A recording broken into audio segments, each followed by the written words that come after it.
Baik, Assalamualaikum warahmatullahi wabarakatuh. Selamat pagi, selamat berjumpa kembali di pertemuan mata kuliah Fisika 1 ya. Jadi tentu lanjutannya nanti ada Fisika 2 yang lebih mengarah ke fisika elektrik atau fisika listrik. Oke, jadi sebelum masuk ke Fisika 2 tentunya kalian harus nanti mungkin di apa semester selanjutnya ya. Tetapi di dalam fisika satu ini saya akan coba menjelaskan tentang pembahasan ya, pembahasan soalnya nanti tentunya ya beberapa saja tentang dinamika partikel ya. Jadi dinamika partikel itu kita lihat sebagai sebuah apa? Sebuah unsur dari gerak partikel ya. Jadi kalau kita melihat eh, artinya nanti dinamika partikel ini yang akan saya bahas ya di sini adalah jenis-jenis gaya ya, jenis-jenis gaya ya, jenis-jenis gaya yang berlaku di dalamnya ya, dalam fisika ya. Nah, tentunya yang kedua adalah nanti ada pengelolaan tentang hukum Newton ya. Hukum Newton. Oke. Terus yang ketiga dia di sini adalah nanti ada beberapa permasalahannya ya, problem. Oke, sebelum masuk ke ke ke materi ya, akan saya lebih menjelaskan apa yang kalian tahu tentang dinamika partikel. Mungkin ada yang bisa memberikan pendapat.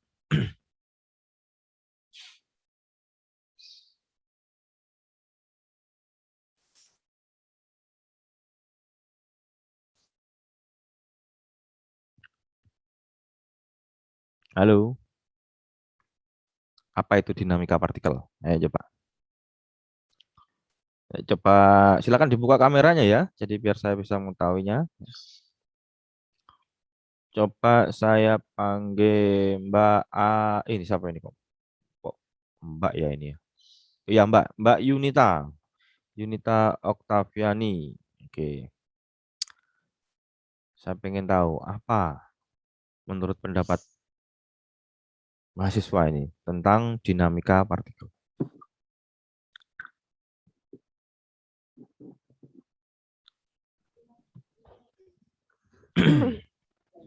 Menurut saya dinamika partikel itu pergerakan sebuah partikel. Masa hanya itu saja? Konteksnya kan harus lebih luas ya. Ayo coba Mas Irfan, Maulana Ishak.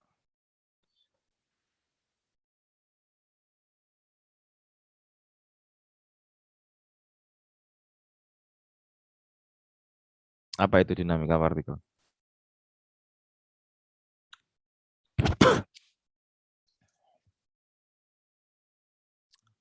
Nah ini harus dipersiapkan buku referensinya ya makanya. Ini sudah pertemuan ke 5 atau 6 ya. Ini masih buku referensi harus disiapkan di sebelahnya. Oke, tentunya dinamika partikel itu, wah ini absen ya, mahasiswanya banyak yang masih pagi nih, masih loyo ya, harus semangat ya. Ya, tentunya harus perlu semangat belajar untuk menempuh mata kuliah fisika ini ya. Oke, saya kembalikan bahwa dinamika partikel itu eh, kita memulainya dari apa yang biasa kita tahu adalah gaya ya. Ya, kita tentunya sudah tahu semua kalau gaya ya. Nah, tentunya artinya gaya itu implementasinya misalkan mendorong benda ya. Kalau mendorong benda sih nanti impact-nya dia apa? Bendanya itu akan bergerak. Nanti misalkan kalian berhenti, terus kemudian mendorong, maka di situ ada momen bahwa benda itu diam lalu bergerak ya. Artinya dia di situ bahwa eh, si manusia itu ya atau kamu atau objeknya kalian itu bisa melakukan gaya terhadap benda, ya kan? Gaya terhadap benda. Ya.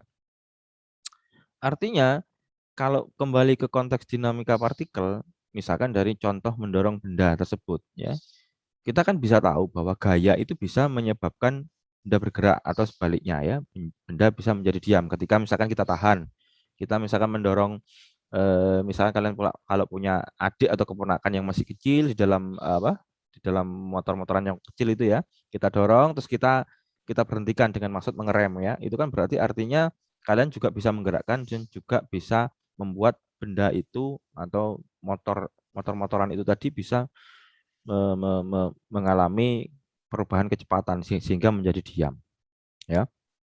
Nah, dia di situ artinya kalau saya katakan bahwa dinamika partikel itu adalah cabang ilmu yang mempelajari atau topik yang mempelajari tentang berbagai penyebab terjadinya gerak ya, sebagai penyebab terjadinya gerak akibat suatu gaya ya kan.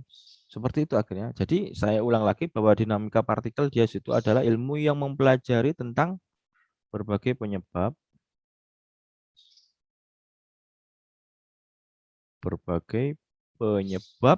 terjadinya gerak akibat suatu gaya. Ya, seperti itu ya kira-kira. Jadi dinamika partikel adalah subtopik dalam mata kuliah fisika yang mempelajari berbagai penyebab terjadinya gerak akibat suatu gaya. Wah, ini luas sekali kalau kita melihat gaya, banyak sekali macamnya.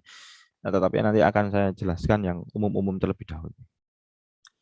Nah, kembali ke kinematika partikel kemarin ya, sama untuk menganalisis menganalisis penyebab terjadinya gerak, kita harus memahami parameter-parameter apa, ya kan?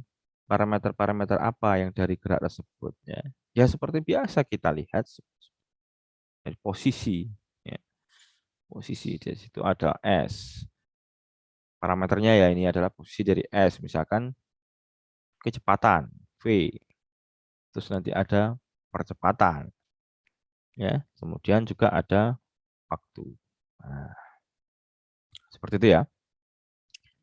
Nah, pertanyaan mengenai benda bisa bergerak ya, itu dituangkan dalam atau yang kalian sudah mengenal yang ditemukan oleh ilmuwan ya dari Pak Newton ya, lengkapnya Pak Sir Isaac Newton ya, dengan konsep gaya ya.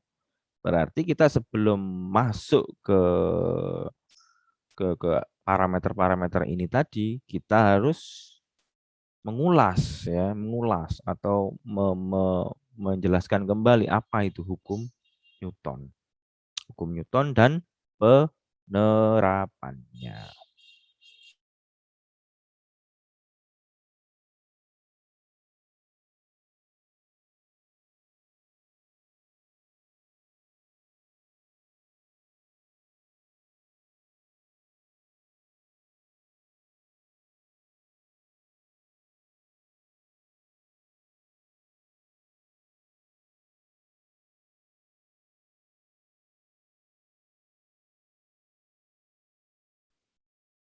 Oke, yang pertama adalah hukum Newton ya. Hukum pertama Newton ya.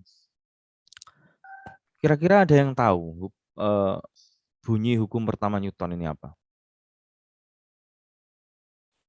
Ayo. Izin menjawab, Pak. Ya, Mas, siapa ini? Fatkul. Seingat saya itu bunyi hukum Newton satu itu Jangan seingat saya ya. Jangan biasakan memberi definisi seingat saya ya. Harus pasti apa itu. ya, maaf, Pak. Ini pendapat kamu gitu ya. Bukan ingat-ingat. Jadi kalau ilmu itu jangan pernah, oh ingat saya seperti ini. Jadi langsung kalian jawab. Ketika ada kesalahan nanti bisa dibenarkan.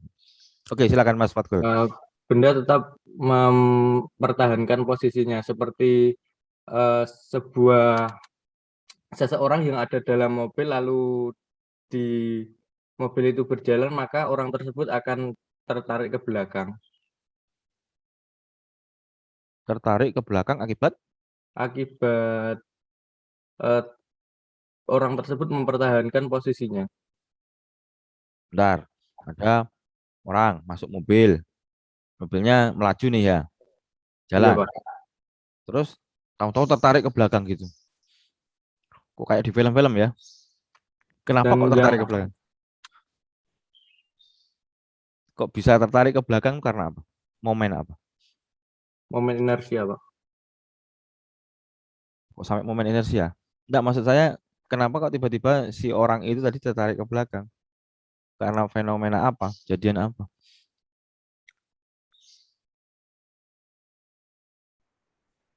Karena benda mempertahankan posisinya, Pak.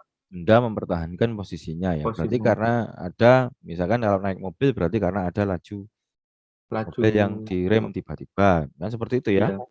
Ya, artinya ada sebabnya. Ini kan tadi sudah saya katakan bahwa kita belajar tentang dinamika partikel ini kan harus memahami berbagai penyebab terjadinya gerak akibat suatu gaya. Sama, tertarik ke belakang itu kan akibat gaya yang ke belakang atau gaya yang tolak menarah akibat gerak. Penyebabnya apa? Ya, maksud harus ketahui penyebabnya. Penyebabnya adalah karena pengereman mendadak. Oke ya, jadi kalau hukum pertama Newton itu artinya ke arah apa? Fenomena apa? Kelembaman. Kelembaman.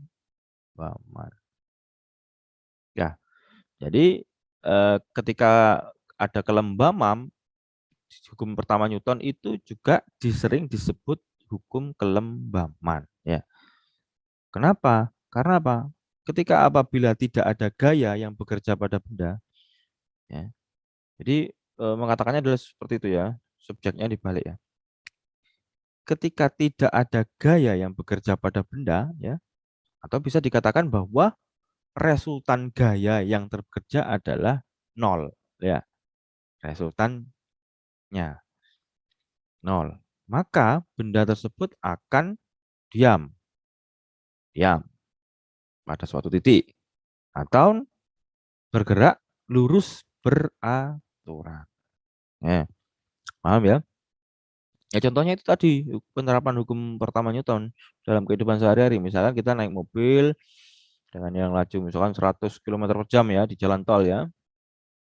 Tiba-tiba ada mobil yang mengerem mendadak di depan ya, kita otomatis melakukan rem. Ya, tentunya dia ada proses gaya tubuh yang akan terdorong ke depan untuk mempertahankan posisi, ya kan? Pertahankan posisi.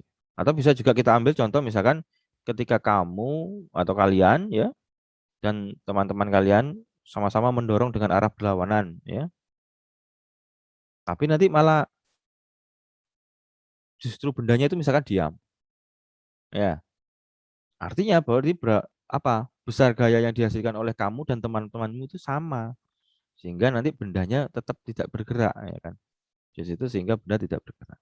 Nah, lalu penurunan rumusnya menjadi seperti apa? Yang paling penting ini adalah seperti ini. Rumusnya adalah menjadi sigma F. Nah, saya nulis sigma seperti ini ya.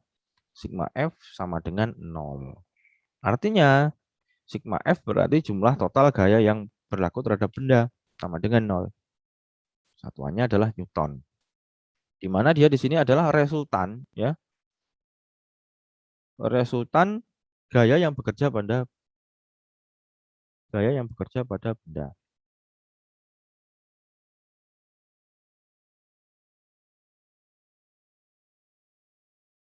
Ya, satuannya apa? Yo, satuannya apa? Newton, Pak. Newton.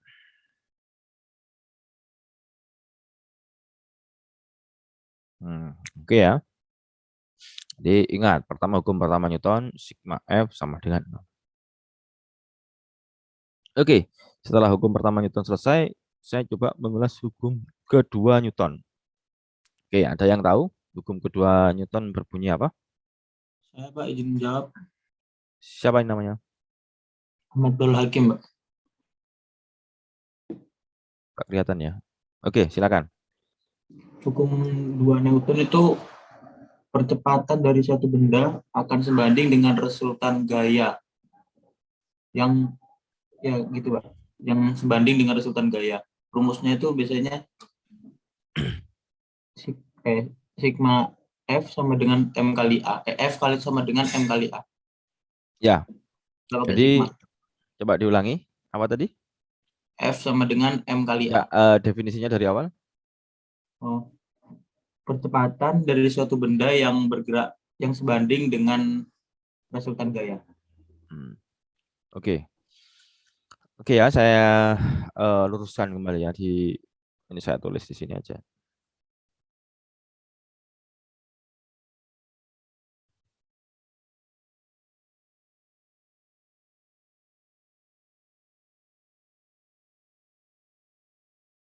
Oke, jadi kalau di hukum kedua Newton ini ya yang menjelaskan dia di hukum yang kedua menjelaskan bahwa hubungan antara apa?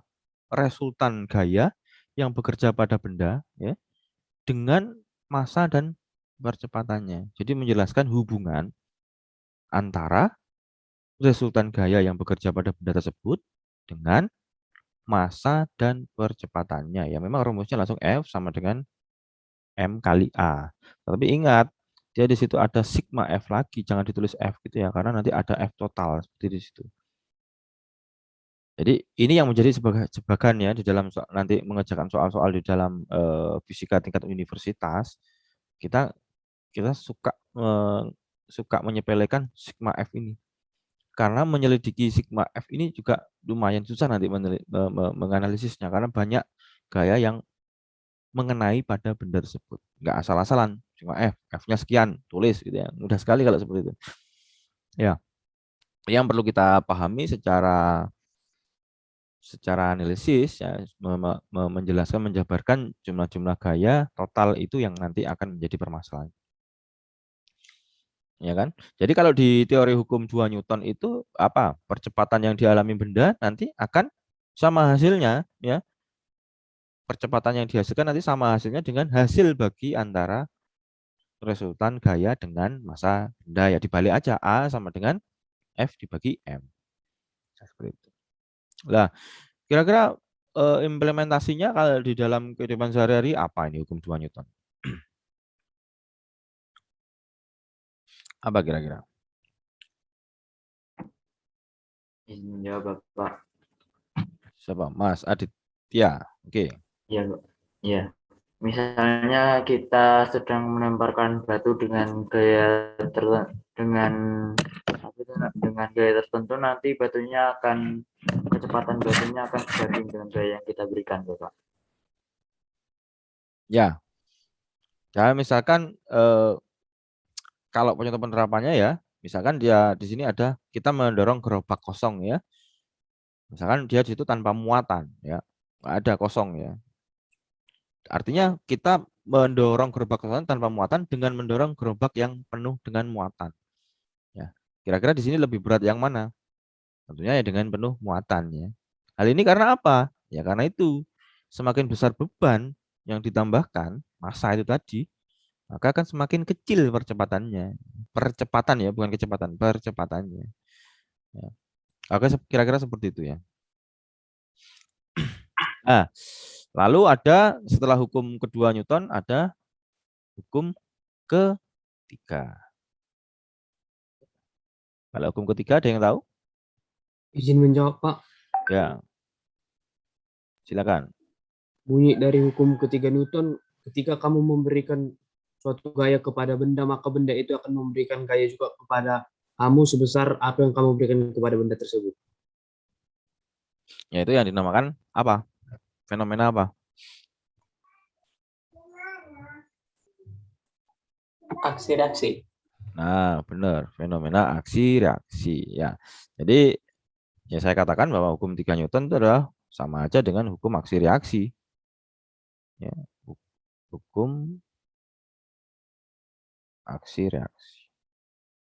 Nah, ini nanti dipakai semua kalau kalian sudah misalkan ada yang bidang sistem tenaga listrik atau di elektronika atau semua ya bidang telekomunikasi juga misalkan merancang sebuah gerak rotator misalkan menggunakan motor servo itu di situ ada hukum aksi reaksi. Nah, ada benda yang dikenai ada gaya yang dikenai oleh sebuah benda ya.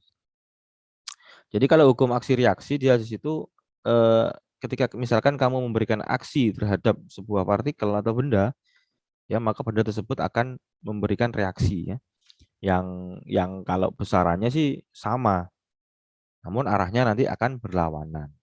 Ya, contohnya apa kira-kira di sini penerapan hukum ketiga Newton?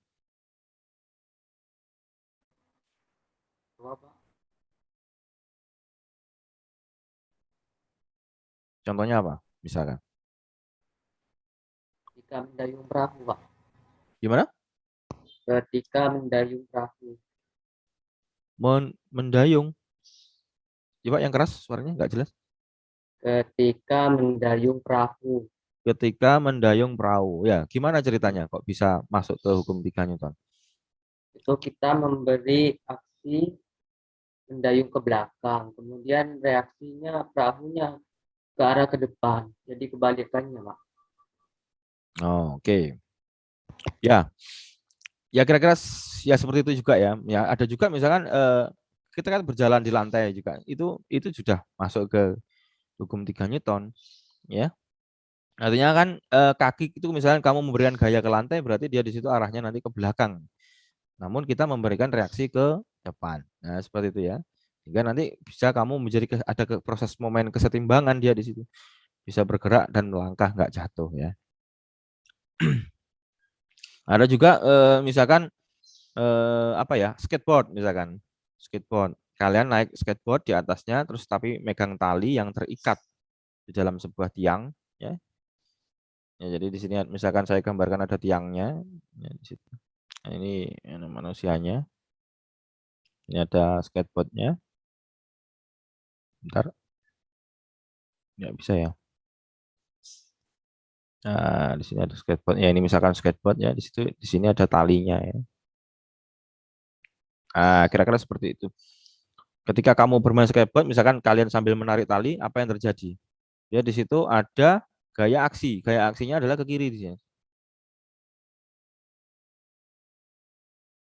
Ya, ada gaya reaksi yang ke kanan, ke arah tiang ya. Nah, di sini arah menjauhi tiang. Reaksi. Oke ya, sampai sini paham ya. Masih muda ya. Tentunya kalau digambarkan seperti ini, rumusnya menjadi seperti apa?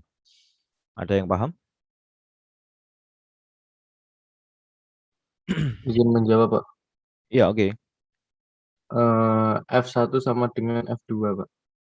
F1 sama dengan F2. Apakah seperti itu? Ya, mungkin konteksnya jadi sebuah apa ya? Dua gaya kan seperti itu ya. Karena ada F aksi dan F reaksi. Tetapi kalau saya luruskan adalah menjadi seperti intinya sebenarnya. Di situ ada F aksi itu sama dengan minus F reaksi. Ya, oke ya. Coba kita lihat dia di sini. Kalau kita lebih teliti. Dia aksinya adalah berlawanan dengan reaksinya. Nah, kira-kira seperti itu. Atau juga bisa dibalik F reaksi sama dengan minus F aksi. Oke ya. Jadi itu mengulas tentang hukum ketiga Newton. Lalu konteks berikutnya adalah apa jenis-jenis dinamika partikel? Ya, jenis-jenis dinamika partikel itu apa? Kita berarti konteksnya kalau berbicara tentang jenis-jenis dinamika partikel, berarti dinamika partikel itu beraneka macam kan tentunya banyak ya. Nah, artinya satu yang akan saya bahas yaitu tentang gaya berat atau gravitasi. Nah, gaya berat atau gravitasi. Nah, ini sudah jelas semua ya contohnya ya. Gaya berat di dalam sebuah gravitasi.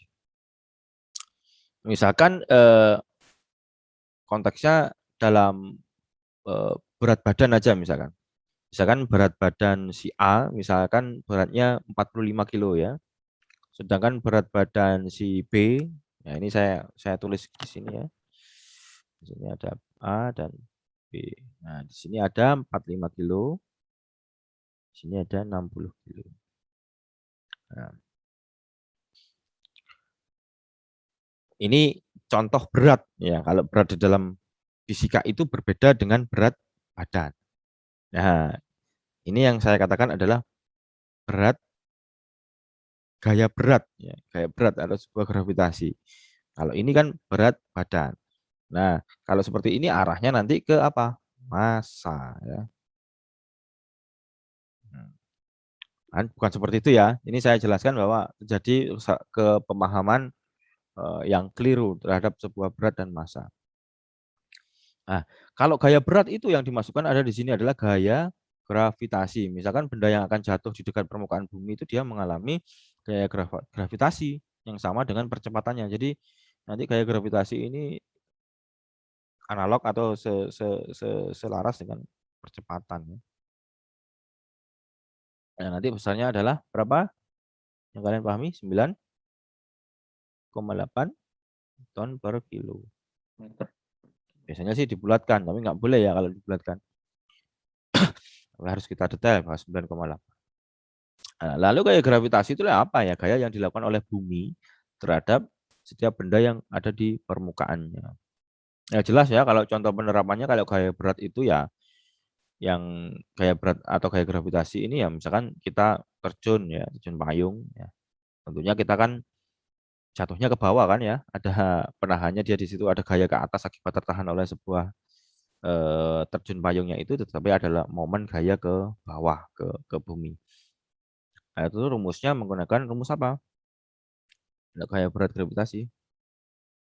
W M kali G. ya W M kali G. Massa kali gravitasi. Atau kalau di sini sih sebenarnya lebih lengkap. G itu adalah apa? Percepatan gravitasi. Satuannya adalah meter per second kuadrat. Ya, bukan gravitasi gitu aja, tetapi ada percepatan gravitasi.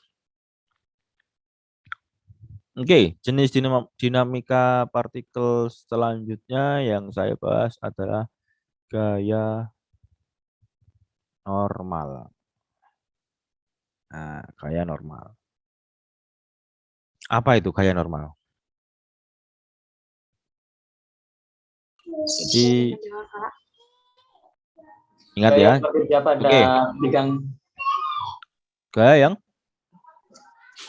yang bekerja dengan pada bidang yang bersentuhan. Arahnya tegak lurus. Arahnya tegak lurus pada bidang. Oke. Ya. Jadi gaya normal itu adalah gaya yang bekerja pada bidang dan arahnya itu nanti tegak lurus dari bidang tersebut. Jadi misalkan kalau ada suatu benda yang diletakkan di atas bidang tanpa ada gaya apapun dari luar, maka benda tersebut akan diam.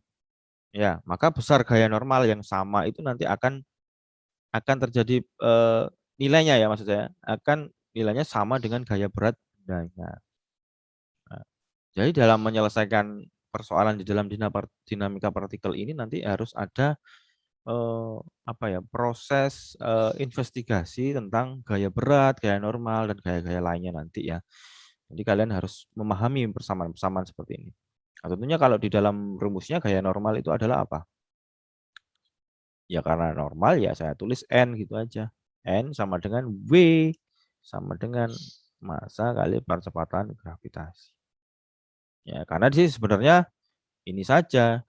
Gaya normal nanti sama dengan. Nah kalau konteksnya tapi karena kalau diteruskan sama dengan M kali G. Oke ya. Terus lalu apa jenis-jenis dinamika partikel lainnya yang akan saya bahas di sini apa kira-kira? Ya guys ya Bapak. Ya, gaya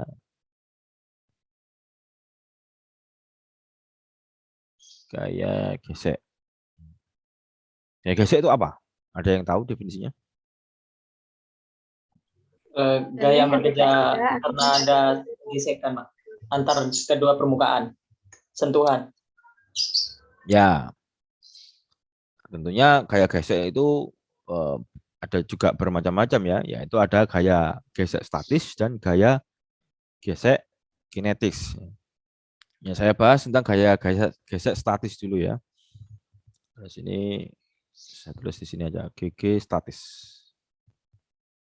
Oke, kalau gaya gesek statis itu berarti kan diam ya. Statis itu artinya diam. Jadi gayanya yang bekerja pada benda diam. Ya.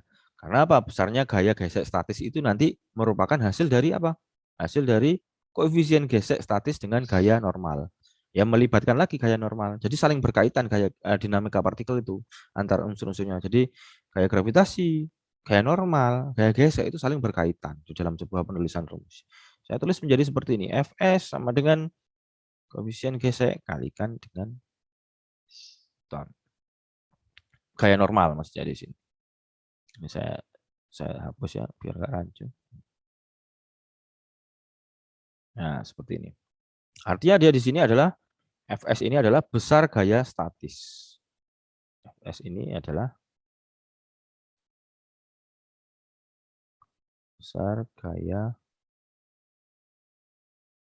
statis.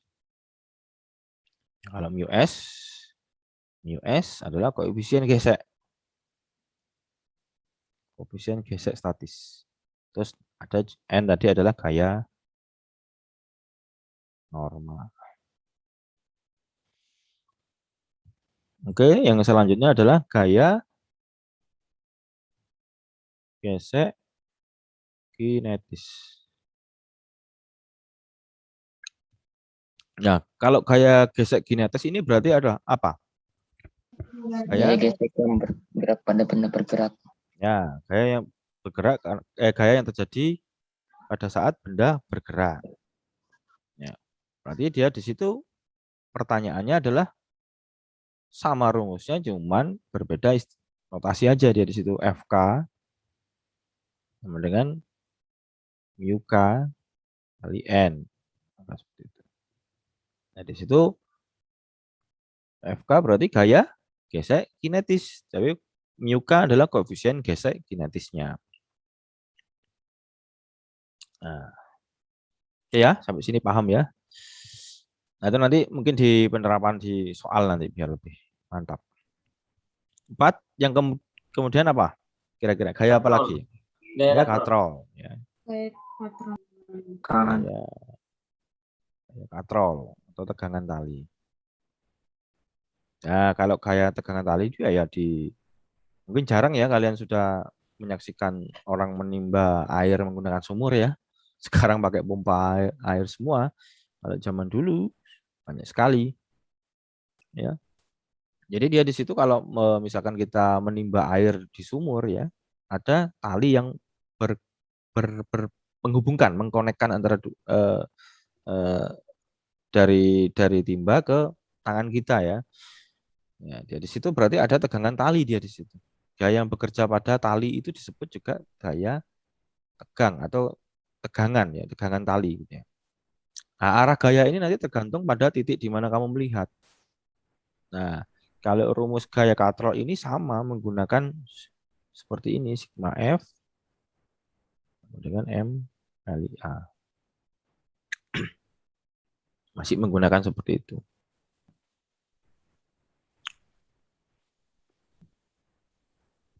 Terus apa lagi kira-kira setelah gaya katrol? Gaya sentripetal, Pak. Oke, gaya sentripetal. Ya, kalau sentripetal itu apa definisinya? Gaya yang Gaya yang bergerak bergerak pada benda melingkar. yang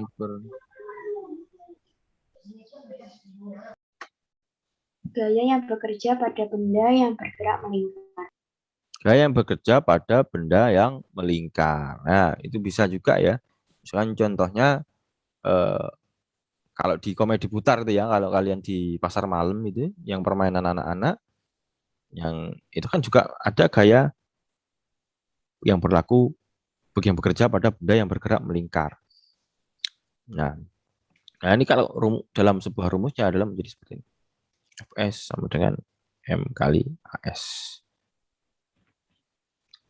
Gaya. Di situ ada gaya sentripetal, terus ada massa benda. Lah AS itu adalah percepatan sentripetal.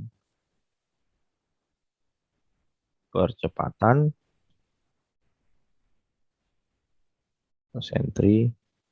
Nah, di sini satuannya adalah meter per second. Nah, kira-kira seperti itu ya teori-teorinya ya.